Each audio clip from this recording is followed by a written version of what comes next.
group because we want you to be peaceful. We need you to start living decent lives. Láì béèrè kankan lọ́wọ́ yín ju wípé kẹ́ẹ̀kan jọ ẹ bá wa apply gumption yìí. In time béèrè fún nìyẹn. Okay? Tọ́. Ìyá mi, ẹ wíire. Cherry, unfortunately, kò ṣe Nigeria nìkan. Even àwọn èèyàn wọ́n gbé nílùú òyìnbó. Wọ́n jẹ́ Nigeria. Wọ́n ń kó sọ́wọ́ èèyàn. Bẹ́ẹ̀ ni, wọ́n ń kó sọ́wọ́ àwọn online riffraffs yìí. Even pastor churches wọn, irú redeem kan máa fi wà ní Abbeywood, redeem pastor yẹn gan kò bá dùn. Ó ń lo, I don't even know, even èyí tó wà ní America. Ṣé mo yí pé tó máa fẹ́ wá, táwọn pastors bá fẹ́ wá láti Nàìjíríà, ṣé mo yí pé first class, business class no man. Ẹ̀yin tá fẹ́ wá gbowó lọ́wọ́ yín agídí lẹ fi ń wo economy táyé bá wà nínú kábínẹ̀tì gẹ̀lì nígbà jùlọ. Tẹ́lẹ̀ wọ́n mọ̀ yín pé wọ́n wá béèrè nǹkan tó lukaluku máa jọ máa amaze me because my friend ó wà ní kí náà fẹ́ kíní kan mi ti ẹ̀mọ́ department tó lóun wà tí wọ́n máa gbóúnjẹ lọ fún pastor mo ní ìwọ òun gbóúnjẹ lọ pastor ẹ máa sọ́njẹ máa gbóúnjẹ lọ sí pastor ẹ wá èyí tó fẹ́ jẹ iyán ẹ ṣe yán fún èyí tó fẹ́ jẹ rice mo ní ṣe ẹ lè ṣe oúnjẹ kan fún gbogbo wọn ni ẹ fi wọn sínú kíni ẹ tún máa dáwó fún wọn á tún fún wọn lówó ẹ mọyì sí business class máa ń cost. Olórí ibú làwọn ọ̀pọ̀ tó wà ní diaspora tó ń ṣe bẹ́ẹ̀ alábòsí ni wọ́n ṣe alábòsí ni wọ́n. It's not as if they don't know the truth. They know the truth. Alábòsí ni wọ́n. Ẹ sọ wípé kẹtàtà tó fi ń work fún yín. Does it mean that bó ṣe ń san you don't go to work again? Does it mean that you don't do some other things again? Oní tàtà tó fi ń ṣiṣẹ́ fún ẹ, ìwọ ló ń ṣe normal regular job, ìwọ ló tún ṣe delivery. Wọ́n tún láyé babysitting jọ tún ṣe. Iṣẹ́ mẹ́ta ló ń ṣe. Bẹ́ẹ̀ni. PhD holder ó sales girl dánwò. Wọ́n ní kẹ́ wá ṣe Google suffering. I want 10 people that can give me $1,000. Wá kó jà mẹ́wàá síbẹ̀. Ìyẹn wá láti Ghana. Ó ń sọ àdírẹ́sì léèyàn. For 2,000, Edurona, Imperfect Johnny says, Bishop Wali Oke, Mr. Wali Oke came to Calgary recently and he requested for 2,000 and half of the people came out. Chai. Ẹjọ́ Imperfect Johnny, mo fẹ́ fi títóbi Ọlọ́run ọba bẹ̀yín. Ẹjọ́ ṣé lè bá mi rí lórí page wọn. Link meeting yẹn. Ẹjọ́ nítorí Ọlọ́run ẹjọ́ mi mind kí n rí torí gbogbo àwọn tá a bá fẹ́ gbére látọ̀tẹ̀ lọ àmọ́ torí tá a bá yọpin lójú ojú làfihàn a fẹ́ mọ fìdí ẹ̀ tá a fi fẹ́ gbé wọn ré àwọn bàbá olórí burúkú wọn wà lásòjú bí igi ewédú ẹ̀ ń wá sábrọ́ọ̀dì wá gba owó onú òtútù at the end of the day olórí burúkú yín ní Canaan PFN ẹ ti jẹ Nàìjíríà àrùn yẹn Wálé Òkè pẹ̀lú àwọn olórí burúkú bàbá yẹn tó kú o ẹ ti jẹ Nàìjíríà àrùn ẹ wá wá sábrọ̀dì sí Jésù yín yẹn gbogbo àtẹ̀yìn àti Jésù yẹn ẹ̀dọ̀ pàṣán ni tẹ́ ẹ̀ fi Jésù dà àwọn èèyàn mọ́lẹ̀ owó yẹn ẹ̀ ní fi ṣeun resẹ́ àìsàn tí ò gbóògùn lẹ́ẹ̀mọ̀ fi wò ẹ̀ mọ̀ fi rapó sí ọmọ lẹ́yìn bàbá olórí burúkú yìí ẹ̀yin wá sábrọ̀dì wá gba tútúta ṣé Jésù yín ló ń gbà àbẹ́yìn. You know one thing, Arudi, you see the problem is, for those of us in diaspora, a lot of us are enablers. And it's just as simple as that. We are enablers. Because, you see these guys, they will not try. Can you go and watch the diaspora to see anybody to that one alone? Benny. They will not try.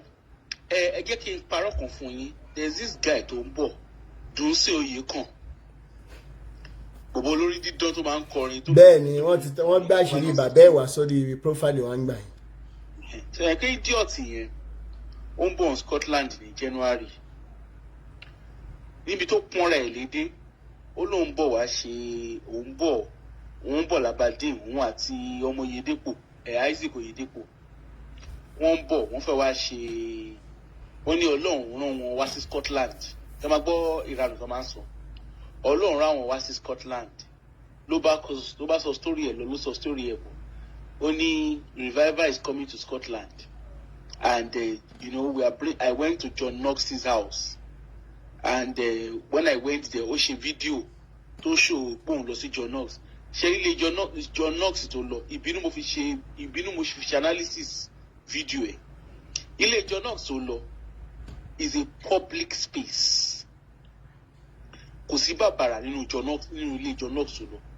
Tẹ́ bá ní £7 yín, of which woman she free go during the festive period. £7, you will go in there and you will take a picture there. There's no biggie to it. But she pé àwọn èèyàn wa tán travel abroad rí. Wọ́n máa rò bóyá gbogbo àwọn bíbí they are special places. Wọ́n lọ bẹ́ẹ̀.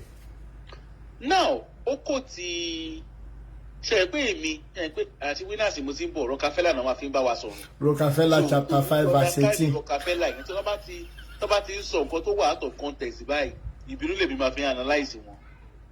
Ló bá ní John Knox said give me Scotland or I die. Mo ní okay.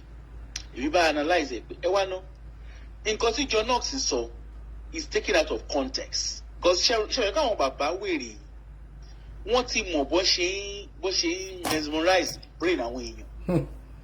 Tó máa sọ ṣẹ́mọ̀ even the Bible story tí yóò bá listen to the Bible or even if you read the Bible story could make sense on a good day. Now he came, John Knox said give me the Bible, give me Scotland or I die. But okay, give me the Scotland or I die. Tell him attributes to Christianity. It was nothing to do with Christianity. John Knox lọ bá cousin Queen of Mary Queen of Scots. Wọ́n dẹ̀ ka mọ́ bẹ̀. That was what it was. Wọ́n ka mọ́ bẹ̀. Ó dẹ̀ ní okay. Wọ́n dẹ̀ wá fẹ́ bẹ́ orí ẹ̀ because that is basically the punishment at the time. She understand? So, of course, him trying to escape and stuff like that, he then made a statement. Shemo, in the quest of vulnerability, because for only Scotland or but it's not in the context of Christianity. In yellow bed. Now, share one diaspora. In short, I'm trying to be kind with my words. Pẹ̀láwọn Africans to wá sí diaspora. Torí tá a bá ní pé wọ́n go. In short, I'm being nice. Ṣé ẹ̀ka àwọn people yìí wọ́n migrate láti Africa, láti Nigeria or wherever they migrate. Wọ́n migrate pẹ̀lú churches because of greed. Because the bá ní táwọn Africa láwọn ń dá church ilé. Mr. J protects. Tọ́ba láwọn ń dá church ilé in UK. Ọ̀rọ̀ lórí ministerial visa ni. So it's still back to selfish interest. Bẹ́ẹ̀ni. Wọ́n máa ń pín visa yẹn láàrin ara wọn ni. Ọ̀rọ̀ lórí ministerial visa every other countries I can only speak boldly of UK. Ministerial visa no fi ń dá church ilé. Ẹ̀yìn lẹ́wọ̀n máa rí Arise and Shine Bible Church. Lẹ́wọ̀n máa rí Believers on the Road Bible Church. Oríṣiríṣi nonsense. Ẹ̀mọ̀ bó ṣe máa ń dá àwọn nonsense church wọn yẹn. Now, wọ́n tún dá àwọn churches yẹn lẹ̀. Àwọn dìdìrìn tó tún kúrò ní Nàìjíríà tó ń escape wọ́n á tún lọ bá wọn ṣe bá ń kójọ. On a good day èèyàn dé okay ó ní pèsè kan tí èèyàn kan gbé wá bá mi ẹni yẹn ti wà ní UK for over 50 years undocumented ni o wọ́n ní kó máa gbàgbé kó máa gbàdúrà ní wèrè MFM tán láwọn ń lọ. Ṣé èèyàn tó wà undocumented ṣé èèyàn tó ní common sense kì í ṣe pé ó yẹ kó lọ bá immigration lawyer? No, wọ́n ní kó máa gbàwẹ̀ kó máa ṣe dry fasting. Ó wá ṣe dry fasting yẹn ìgbà tó tún ṣe yẹn tán ó tún lọ mú wọ́n ní kókè wọ́n bá arrange òyìnbó tó fẹ́ àwọn òyìnbó dẹ̀ ni òyìnbó ti já. Ó lọ fún òyìnbó ìgbà tó máa fún òyìnbó right from the beginning ọ̀rọ̀ ẹ̀ wọ́. Ìgbà tó fẹ́ lọ filing fún ìwé ẹ̀ lórí aláìsí pé àṣẹ òyìnbó ò fẹ́ àṣẹ church tó ti ṣe wedding àṣẹ church yẹn ò wà license láti ṣe wedding. So ìyẹn lọ bẹ́ẹ̀. Now àwa tá wà ní àti diaspora o àti Africa Sherry, the reality here is very simple. Kò sí anybody tó máa guide anybody pé kó ṣe religion àbí kó má ṣe religion. Common sense ni. Because anybody tó bá ní common sense tó bá ka Bible, ó mọ̀ pé nǹkan tó ń kọ sínú Bible yẹn kò correlate ara wọn. It's very simple. Then àwọn pastors, àwọn so-called pastors, don't put àwọn ní pastors. Gbogbo wọn, like I always ask questions. Gbogbo wọn ní secular job, but they were failures in their secular jobs. So àwọn tó get failure in secular jobs wọn, how are they able to gather all of us and now say they want to teach us something? All of us that are thriving in our businesses and career. Ẹ máa rí lórí kíní Aproko with spices tí mo kọ́ àwọn pastors ìjọ síbẹ̀ tó ń tọ́ láwọn flyers. Àwọn kan láwọn ń ṣe sorry like it. So lẹ́yìn ìgbà tó ń gba owó wọn ní December, tó ń gbowó àwọn members ní December. On January, wọ́n ti ṣe program láti 5th of January wọ ending of January. Isaac Oyedepo kọ́ tẹ̀ wà láàrin àwọn kan tó lóun fẹ́ fún wọn ní supernatural guidance to success. Ṣé ọmọ tí ò ṣiṣẹ́ rí ló fẹ́ kọ́ àwọn èèyàn ní supernatural guidance to success? Pọ̀jù Oyèmádé ìyẹn lòun kọ́ wọn ní soaring like eagle. Ẹjọ́ iṣẹ́ ló ní Pọ̀jù Oyèmádé ń ṣe. Fatoyibo ìyẹn náà lóhun ní program l'Abuja. Fatoyibo kò sí anywhere. And these are things I always get people to ask. All these guys, look at their faces. Type their name on Google. What did they do for a living? Because Adeboye, Baba Atokuma Kwamon Malo. Adeboye was a field lecturer. Then. Because if you don't think God called me and I resigned my job to become full-time minister. Only Lubade. Ben. It's as simple as that. Ben. Oyedepo no day. God called me. I was in trance for 18 hours. Ole at Oli Lubade. Because on a good day, báwo ni wọ́n ṣe máa sùn fún 18 hours? Of course, wọ́n máa sùn fún 18 hours. Alákàyà ló máa lá. Ben. Ìgbẹ́rù máa lá láì pé òun lówó àbí òun di billionaire. Now, every year, our guys in gather everybody. One okay, there's a program going on. Ọlọ́run ló pè wọ́n, as in bẹ́ẹ̀ gbàtọ̀ Ọlọ́run pè wọ́n. But members ló bá wọn execute the project Ọlọ́run rán wọn. So that alone should tell you, if these guys are up to no good. Wọ́n tún wá stop níbẹ̀. Àwọn ọmọ wọn wọ́n tún wá recycle àwọn ọmọ wọn ní ìsìn. So that their children, in our very before eyes, their children they've not held any tangible employment. The only employment they've held is I am a pastor. Baba one day ordained one. Our Omo Idausa is a very practical example. Jimmy Odukoya, those ones are examples there to be seen. Sharing the whole business of selling Jesus on the pulpit, is a wrong thing. But then, our note of okay, people need to stand against religion. Religion thrives because of bad governance and lack of infrastructure. And for that not to happen, for us to see changes in Nigeria with regards religion, we need to start holding our government accountable. And when I say our government, I mean from as little as councillor. I think local government, Ben. We need to start holding councillors accountable.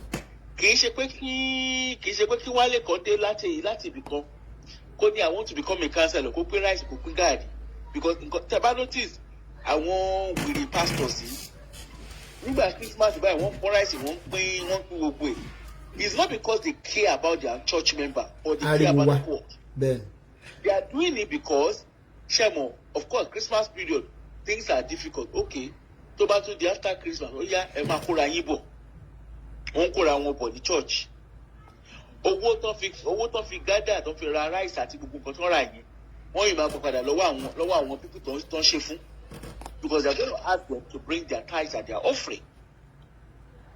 So, the only way to starve religion and to starve bad governance is to demand accountability. And until we learn to do that, the road is far. Ben. Because everybody, the fact that bad governance exists in Africa and and lack of infrastructure exists in Africa, every Tom, Dick, and Harry will turn up and become church owners. But now my boy call along, but you MTN, nothing pay one àbórí Vodafone àti ìmọ̀ gbogbo wọn ṣà ń gbọ́ pọ̀ lọ́lọ́run. Brother mi kí n tó ṣe é lọ mi ò bóyá ti wo Àbẹ̀joyè tí bọ̀bọ̀ wèrè yìí ṣe. Èmi Rótìmí wo mófì mi máa bá mi lóye. Ẹ máa gbọ́ ṣé pé èmi pé mo láìka àmẹ̀bọ̀ gan èmi lọ wò ó. You understand? Ìgbà tí mo wò ó, one thing that popped up on my head was bọ̀bọ̀ Mike Bamiloye, he needs a good tell-off. Because Ashawa àti Shewa, the guy is just messing it up, claiming it to be what is not. And unfortunately, yes, I mean, I'm not so much, I don't know much about the Sheshe and everything, but we have a culture. Exactly. And a tradition, and a culture. We have a culture and tradition. Both culture and tradition. And irrespective of their called King of England, Charles, bó ṣe lóun ya wèrè tó bá máa kú tó bá máa sín wọ́n máa mú ewúrẹ́ jáde láti parade, just like what they did to his mom. Yes. In the in the coronation of a king or a queen in UK, wọn kì í fi adé sórí ọba in public. Ibi tó ti máa anoint it is done in secrecy. Bóyá wọ́n da omi sórí ẹ̀ ni o, bóyá wọ́n da ẹ̀jẹ̀ sórí ẹ̀ ni o, àmọ́ aṣáájú wọ́n ṣáà máa ń ṣe in secrecy. Now, my Bamiloye, ó ṣe Àbẹ̀joyè. I have actually watched a couple of the sessions because I was out of nosiness. I'm trying to understand what he's doing. And what I noticed he's doing, which I don't know if people are paying attention, is challenging, is literally demonizing the whole process of kingmakers in Yoruba land. Whereby he's challenging the process of àwọn afọbajẹ. Yes, àwọn afọbajẹ. Tó ní wọ́n ṣe gbogbo àwọn nonsense tó máa ń ṣe yẹn. And I think that guy needs to be checkmated, but how we are going to checkmate him, I'm still trying to picture the best way to checkmate him. Mo ti fún ní wòtòwòtò méjì. Ẹ jẹ́ ká jọ ṣe combination, a máa plan combination kan fún. Combination tá a máa ṣe fún, a máa jọ jókòó, a máa sọ wípé analysis of Àbẹ̀joyè, a máa mú àwọn basic things bẹ́ẹ̀. Tá a bá wá rí for example nsìn àwọn àgbàlagbà ilẹ̀ Yorùbá tó rí wọ́n sì pé tí wọ́n jẹ̀jẹ̀kújẹ, tá a bá lè tí n bá lè contact bóyá bí èèyàn kan èèyàn méjì, mo láwọn kan on my platform tí wọ́n máa wá bá wa analyse pẹ̀lú wa. Okay, that would be good. Because I'm really worried about that in the sense of cultural values and preservation of our culture.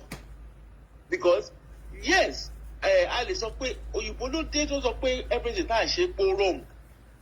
But then, àwọn náà ní culture tí wọ́n tó preserve. Anyway, èèyàn tó bá ní etí kó gbọ́ nǹkan tó ń sọ, èmi ìwáyà Bọ́lá rẹ̀. Torí àwọn ará Israeli wọ́n ń wá lójú méjèèjì, kò lè máa máṣọ Israeli káàkiri.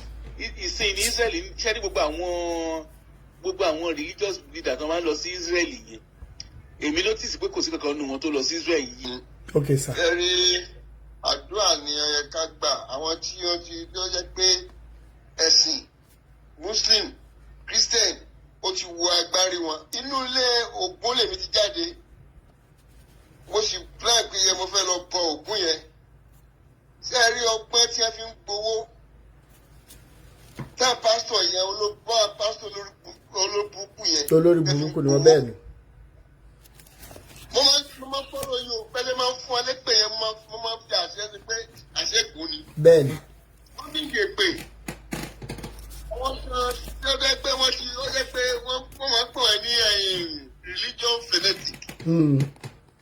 Ṣé pé inú òkè ẹ̀mọ̀ bóyá wọ́n ti forí wọn sọlẹ̀ bẹ́ẹ̀ ni wọ́n ti fògùn mú wọn mọ́ bẹ́ẹ̀ ni o. Ògùn ni àti àìlọ́pọlọ wọn tí wọn náà bẹ́ẹ̀ ni. Wọ́n ṣò churches kan nínú Facebook, wọ́n bá àwọn Ògùn ní nínú chọ́ọ̀chì, wọ́n bá Ògùn ní roof igbá ọ̀sẹ̀ nínú chọ́ọ̀chì.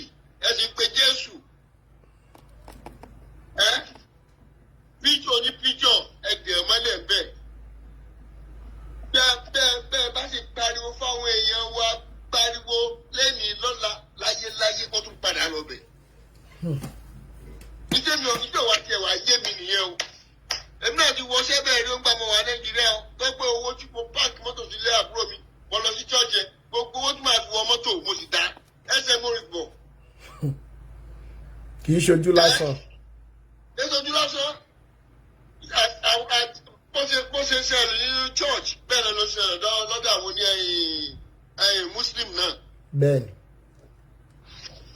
àwọn muslim ló tiẹ̀ wá wọ́ọ̀tì jù àwọn muslim náà tó máa tako wọn kí kírísítẹ́nì wọ́n tako ṣẹṣẹ. All these religions are foreign. Ìgbà tẹ́mi náà dé ìlú òyìnbó lójú mi ṣẹ̀ṣẹ̀ là.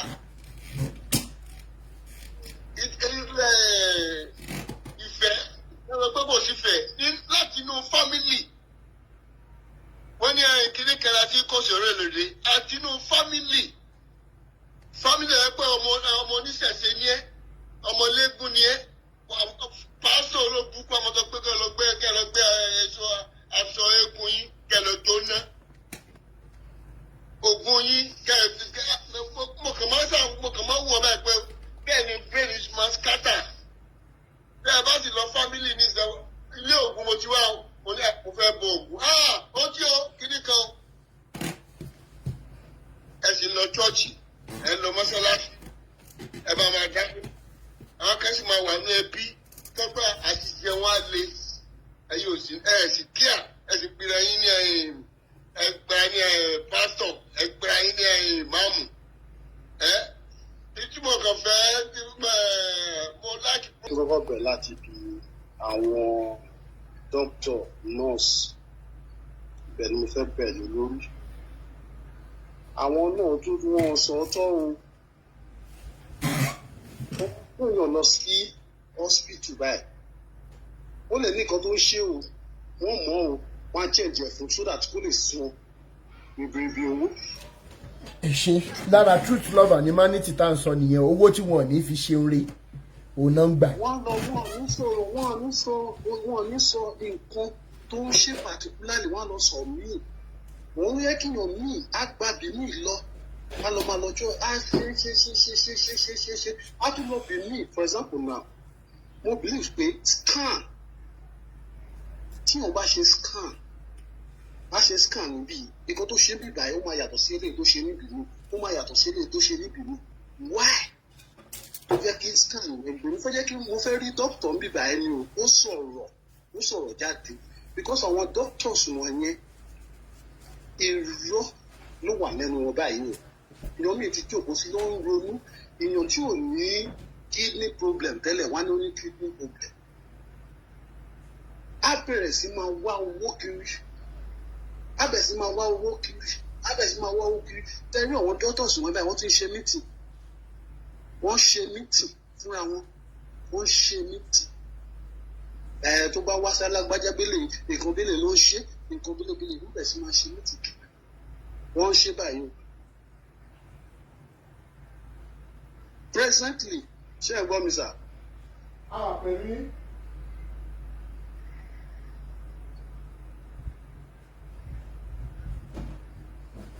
àwa pẹ̀lú yín o. ok ṣé presently báyìí for example like those fruits ni mo wà now àwọn wọ̀nyẹn wọ́n bẹ̀rẹ̀ sí wọ́n á ṣe meeting tí yóò bá kò ní kidney problem o wọ́n ló ní kidney problem at the end of the day wọ́n máa náwó síbẹ̀ wọ́n máa náwó kó mọ́lẹ̀ wá wọ́n wá máa gbé àwọn ọmọ ẹ̀ ló wà láàbúrọ̀d ní àmọ́ àwọn máa gbówó at the end of the day ẹni lẹ́nu ò ní kidney problem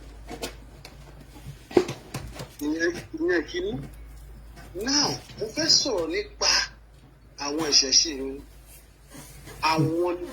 àwọn ni mo rí blame gidigidi because àwọn ló ń fún àwọn people ẹ̀ ló ń fún àwọn pastor ẹ̀ lóògùn. ok ẹ jẹ́ ká sọ̀rọ̀ nípa bible then àwa tá a wà ní program yìí ká máa ka bible because ẹ máa wo speaking in tongue bí tí mo kà bíbélì dé ẹ máa wo speaking in tongue nígbà yẹn tó wà nínú bíbélì wọ́n fi sọ èdè kejì ní bóyá ẹ ń sọ yorùbá mo mọ english ń sọ ọ mo mọ ìbàdàn sọ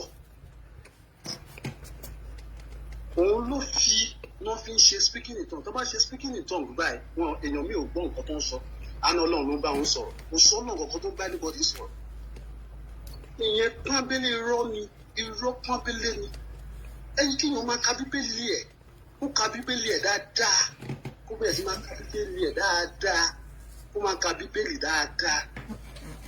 Àwọn wọ̀nyí wọ́n brainwash wa ni o, wọ́n brainwash wa ni o, wọ́n brainwash wa kò sí anything kankan tó ń ṣe. Now maybe for example wọ́n send the picture maybe ẹ lọ wá nǹkankan bí nǹkankan ṣe anybody ṣe kí ló wá send picture yẹn wọ́n ti fi picture yẹn síbẹ̀ yẹn wọ́n máa fi nǹkan tó ń ṣèyàn yẹn wọ́n máa fi dààmú ẹ̀ kiri because àwọn babaláwo yẹn wọ́n ti fún wọn lóògùn tó ń ṣe. Ẹ lọ wo àwọn churches kò sí churches tẹ̀ dé tó ní rí kan mọ́lẹ̀ sí.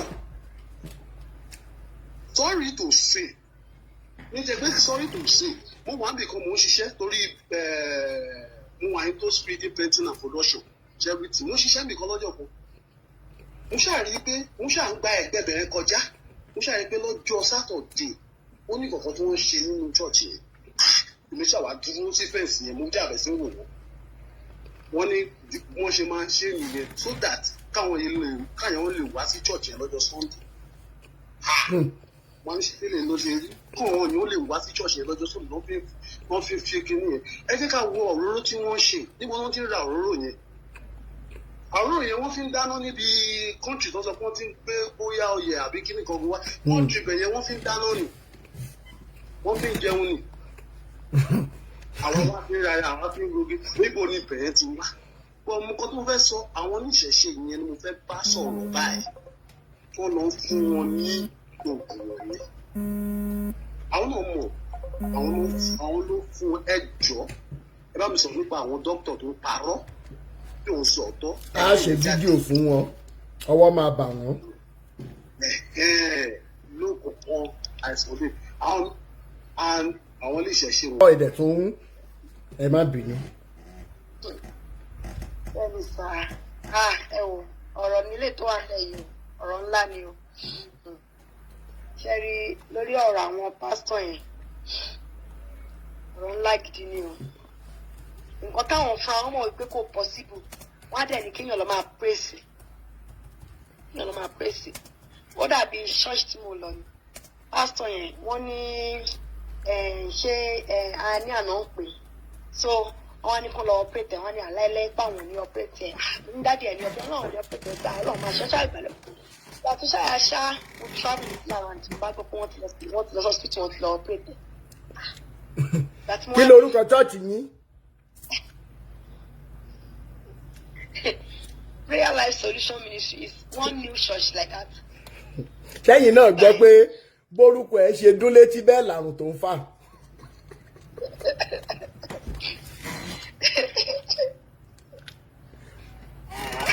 Sir, ìgbà tí mo wọ́n pọ́n ṣe operation mo ní dáàdi lè ṣe operation lọ́lọ́run ṣe ọmọ ẹ̀ ṣáà tí wọ́n dà àwọn náà ti wà okay àwọn wọ́n tún wá sọ wípé owó tó àwọn ná lẹ́yìn operation yẹn fáwọn tó wá sick owó tó wá ń pèsè wọn nípa owó táwọn ná nítorí wáyé pé kò sówó ni táwọn bá kú wọn á sọ lọ́kàn mi pé ok fine ṣebí ẹ̀yin lówó lẹ fi ná owó òkè àwọn tí wọ́n wá ní owó lọ́wọ́ nǹkan wọn làwọn ná almost close to 1.5 million fún sickness tó ṣe àwọn táwọn fi survive etí wà lówó nǹkan tó bá yá ẹ̀ kí èèyàn máa pray ẹ̀ tún pray tí ó ṣiṣẹ́ ẹ máa ṣe program ní everyday wọ́n ṣe ní Tuesday wọ́n ṣe ní Wednesday every month wọ́n ṣe vigil ní every month almost 5 days. eléyìí tí agbára tèmi bá gbé máa ń lọ ń gbà kankan because ẹnìkan ò lè fọ́ọ̀sì mi ṣe kan tí mi bá fẹ́ ṣe ìgbà mi kan máa pè mí àgbo bàbá náà mi ò sí lára ni mo travel mi sí lára ni. lọ́bì kórìí fẹ́ǹsì lẹ̀ ṣì jókòó sí nìyẹn. orí fẹ́ǹsì ẹ̀yin náà wà lára àwọn tó jókòó sórí fẹ́ǹsì. ẹ jẹ́ sọ̀kalẹ̀ kí gòmọ́ lọ gun yín. ọgbọ́n lèèyàn fi ń ṣe gbogbo ẹ̀ sá. kò nídìí ọgbọ́n truth ò gba ọgbọ́n truth is 100%. ẹ sọ̀kalẹ̀ sí ní ìbàyí sí liberation yìí ẹ jókòó sínú ilé yín kẹ́ ẹ mọ́ gbá irújọ́ Sunday yẹn ẹ mọ́ wo kẹ́ ẹ mọ́ wo owó blow kẹ́ ẹ mọ́ wo àwọn other programs wọ́n ti ṣe ti pẹ́ ìfọ̀kànbalẹ̀ máa dé bá ẹ lọ bèrè lọ́wọ́ àwọn tó ti wà liberated owó ogun ó ṣẹ́kù sọ́wọ́ yín kò yé yín owó òṣè kádìmí ìgbọ́ lẹ́nu redeem pastor Austin Ọlọ́gbẹ̀sẹ̀ bọ́lọ́gbèsè ọlọ́gbèsè la máa ń pè. I was under him when I was in Redeem. Jesus Chancery, Awolowo Ibadan. He said it. If you want to eat rice and chicken in your house in December, tó o bá fẹ́ bẹ̀bẹ̀ ní December yẹn àti New Year. Láti January má sọ pé toró mówó wá sí church. Àwa máa béèrè owó torí wípé àwa gbọ́dọ̀ send owó headquarters. Ṣùgbọ́n wọ́n tó o bá gbọ́n, wàá bẹ̀rẹ̀ sí ní save owó láti January títí wọ December yẹn kí wà àtàwọn ọmọ ẹ máa tọrọ jẹ. Did he lie? He didn't lie. He didn't lie. Pastor Austin Ologbese said, and I quote, torí mo mọ̀ pé tí wọ́n bá béèrè lọ́wọ́ Pastor Austin lọ́la, he is a man that is upright. Wọ́n ìbẹ̀rù. Wọ́n ní Redeem táwọn mọ̀. Wọ́n lè kọ́ UCH standard well-equipped hospital. See between Lagos Ibadan Express Road, nothing for accident in Gbanye. But the same Redeem, wọ́n gbé ventilator mẹ́ta wá. Àwọn àpòdá ọmọ Redeem fẹ́ pẹ́pẹ́ wá. Wípé ṣe ti rí o, ṣọ́ọ̀ṣì wá ra ventilator àtẹ̀yìn àti ventilator ní ẹ̀ẹ̀ni wá mọ́. I am telling you, sister mi, mo fi títóbi elédùn ẹ mọ̀ pé a béèrè offering níbí báyìí, a dẹ̀ béèrè tithe, a béèrè first fruit. Ọ̀fẹ́ la fi fún ni pé ká lọ tú àwọn èèyàn sílẹ̀ nínú ìgbèkùn àwọn bàbá yìí. Láìpẹ́ láì jìnnà ìbànújẹ́ tí ó tó sodo ságbé àwọn bàbá yìí. Aṣọ tán fi ń bò tẹ́lẹ̀ ò ní bò mọ́ torí ọmọ yẹ wọ́n máa rìn òwò ọjà. Lágbára Ọlọ́run. Ó ti di dandan. Ọmọ yẹ wọ́n máa rìn òwò ọjà. 2025 tá ń lọ yìí. Ṣé 2024 lẹ́rí késekése lẹ́rí? Kàsàkàsà ń bọ̀ lọ́nà. Mo fẹ́ mọ bí tí Redeem members, Winners, Deeper Life, MFM, mo fẹ́ mọ bí tó máa fojú sí nígbà tí afẹ́fẹ́ bá fẹ́. Tá a bá rí fúrò adìẹ wọn. Ṣé wọ́n ní pé kò sọ lọ́mọ ni? Pé torí nígbà tí wọ́n àwọn ẹni báyìí bá lè ṣerú nǹkan báyìí, wọ́n máa wá já o. Ṣé wọ́n pè yín dídadúnà pé kẹ́ wá? Ṣé bí ìtẹ̀yìn lẹ̀ ń wá tí ò sọnù kiri? Sísítà mi ẹ sọ̀kalẹ̀ sí liberation rẹ̀ ní ìgbà tẹ́ ti ríru evidence bẹ́ẹ̀ kílẹ̀ tó ń wá ká ẹ ti mọ̀ pé onírọ́ ni réèyàn bẹ́ẹ̀ ni. Kò sí ní tẹ́ ń wá mọ́ lọ́dọ̀ wọn, Sister Richie. Kò sí ní tẹ́ ń wá mọ́ lọ́dọ̀ wọn. Ẹ jókòó sílé yín ẹ tọ́jú family yín ní 2025 yìí. Kẹ́ ẹ rí yàtọ̀. Ẹ̀rí nǹkan tó kọ̀ wá ń yà mí lẹ́nu nù ẹ̀. Most of àwọn irú ìgbà tí mò ń lọ sí the Apostolic Church, TAC. University wọn tán láwọn kan gbà ẹ every Sunday wọ́n máa mú envelope kiri gbà pé kán máa dá owó Samuel Adégbóyèga University. So ìgbà tí mo wá gbọ́ owó tán náà fi ń ra form, owó tán fi ń ra form yìí gan, in fact mi ní savings yẹn rárá tí mo fi máa sọ pé mo fẹ́ fi ra form, mo fẹ́ fi wọ gbà mí lẹ́tí wọ school ṣẹ̀ṣẹ̀ tán secondary school. Àtìgbà yẹn mo sọ fún mi mo dídì confront pastor tó wà bẹ́ẹ̀ gbà yẹn gbà èmi ò lè sanwó owó ilé ìmọ̀ láéláé mi lè dá owó ilé ìmọ̀ okay, owó tẹ fi owó school tẹ fi owó wa ń kọ́ sí àwa tá ọmọ ìjọ tá a lè lọ́bẹ̀ a lè lọ́bẹ̀ ní school tí mò ń sọ yìí ó ní ìgbà tí mo parí secondary school sir ó níbi tí mo ti lọ ṣiṣẹ́ ní local airport ní cargo section gbà yẹn ara àwọn customers wa àwọn big man tó wà bẹ àwọn lọmọ wọn lọ́bẹ̀ tẹ́pẹ́ tọmọ bá wà ní holiday máa yẹn máa send owó pé kí wọ́n lọ bá wọn pé kí ká sẹ́ndì cab kó lọ gbé ọmọ òun wá sí airport wọ́n á fly ọmọ òun wá sí Abuja. Bẹ́ẹ̀ni. So what's the essence owó tá à ń dá school tá à ń kọ́ táwa ò lè lọ? Who is fooling who? Paula àbàwọn tó ń wá gọ́ọ̀dù kiri. Ẹ wò sísítà mi. Ẹ jókòó sílé yín ẹ ti rí enough evidences láti jókòó sílé yín bẹ́ẹ̀ kúkú ẹ dúró ná àwa tá à ń gbọ́ra wa ì tó ṣòro fún wa láti jókòó sílé wa ẹ lọ bí iṣẹ́ ní Monday, Tuesday, Wednesday, Thursday, Friday ìmí lọ Saturday nínú bí iṣẹ́ yẹn náà ní lílọ ẹ lọ sí church mo ti rí ibi téèyàn ti ń lọ sí church rí láti bí iṣẹ́ tó jò sí pa Ọlọ́run ló ní ká gbára mọ́ wọ lọ ìgbà wo gan lẹ́ ń gbádùn owó ilé tẹ̀ ń san náà. Bẹ́ẹ̀ dẹ̀ lélẹ̀ family that is the most important in life àwọn bàbá ṣí èrè olórí burúkú yìí, àwọn bàbá òfò akúmámọ̀nà ọ̀run yìí, when they want to be together with their families immediately ni o, ìjọ wo lẹ́yìn fúnra yín fẹ́ ráyè fún family yín? ìyàwó mi àní ọkọ òun kàn kanra káàkiri ni, dájú ẹ gbàdúrà fún mi, ìyàwó ọkọ mi kàn kanra káàkiri ni, dájú ẹ gbàdúrà fún mi, ìyàwó mi kàn kanra káàkiri ni, kò ṣe ní kanra. How can you be using spiritual things to suffer the biological things? Shoti ye yibe yin Timo Samuel. How can you be using spiritual things to suffer the biological things? Ọkọ ló wà nílé torí ẹ̀ ló ṣe gba dé sọ fún mi ṣe, ó lóun lọ ṣọ́ọ̀ṣì. Ṣé tọkọ bá wà náwó síta ń sìn wá ló náwó síta? Ìyàwó ló wà lẹ́sìn fún ẹ.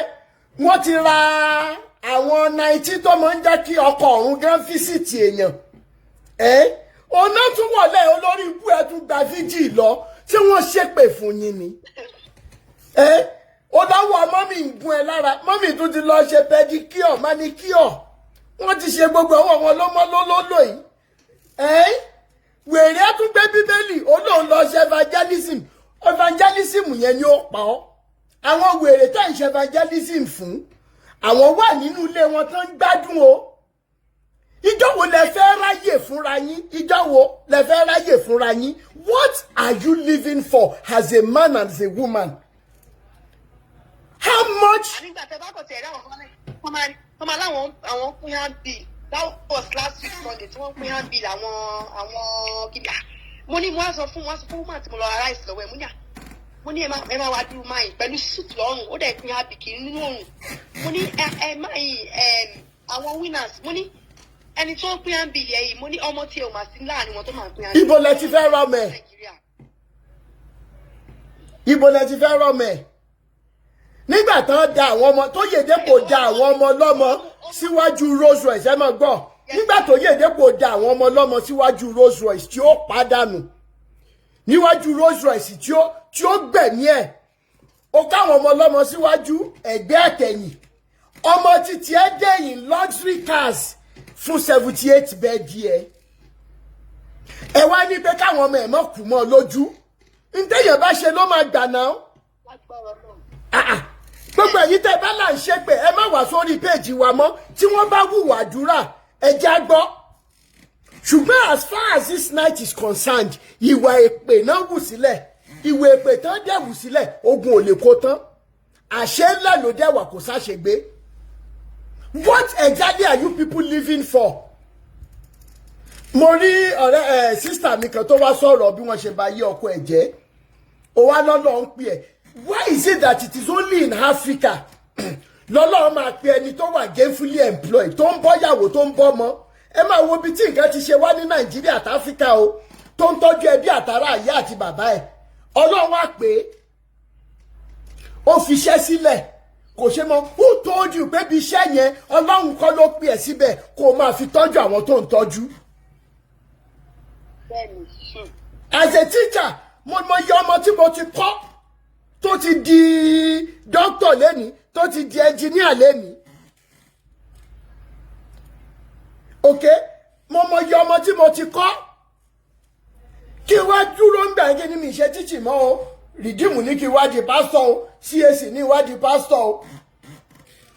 Èmi ò tiẹ̀ wá lẹ̀ tí mi lè ṣe pastor náà anyway. Èmi ò lè ṣe because gbogbo rádaràda táwọn olórí burúkú tí wọ́n mọra wọn tán ń ṣe káàkiri, irú eléyìí tó ń bá àwọn opó sùn káàkiri for example sí. Ó mọ̀ pé lórí ibú èèyàn lòun náà, Elijah Abiodun àbí kí ló sọ, àti Káyọ̀dé Williams tá gbé síta. Ṣé wọ́n mọ́ra wọn ní? Mo rí pọ̀ nígbà tẹ́ ń pẹ́ṣẹ̀ tó ń wẹ̀ ń pọ̀.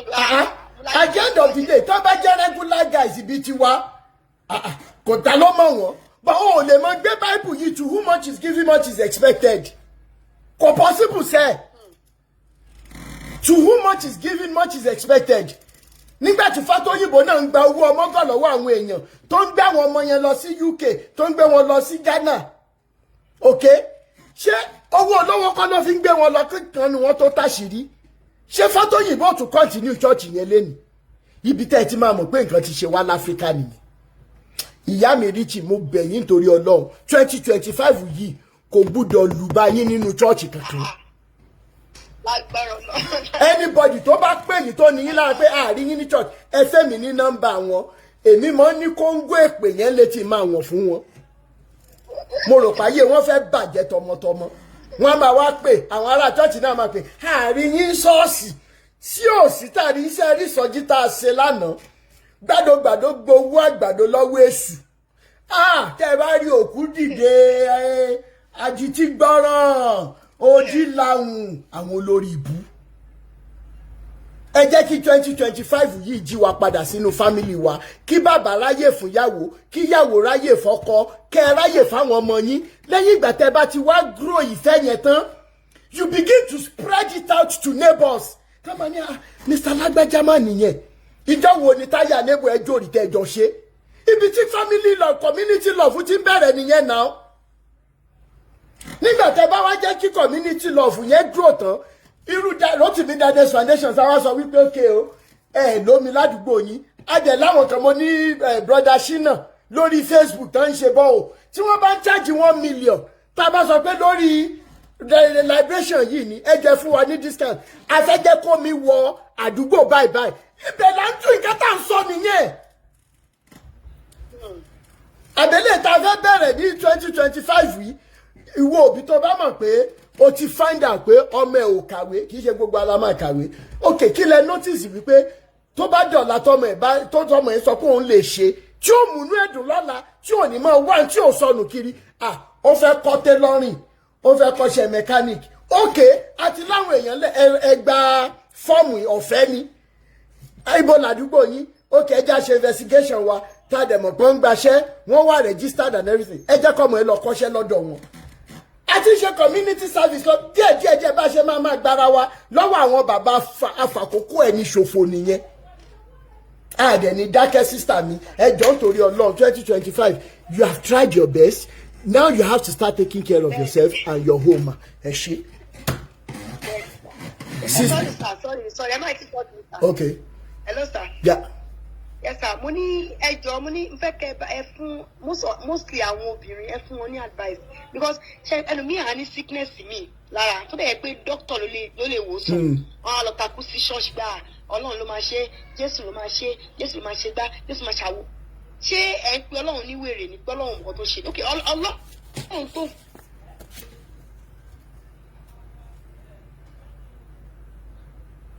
fún àwọn dọ́kítọ̀ ní lọ́pọlọ bẹ́ẹ̀ ni. ti ṣe tọ́lọ́run kọ́ ló pe àwọn yẹn ni Ọlọ́run pe àwọn yẹn sí fídíò. Nẹ́tíwọ̀kì yín.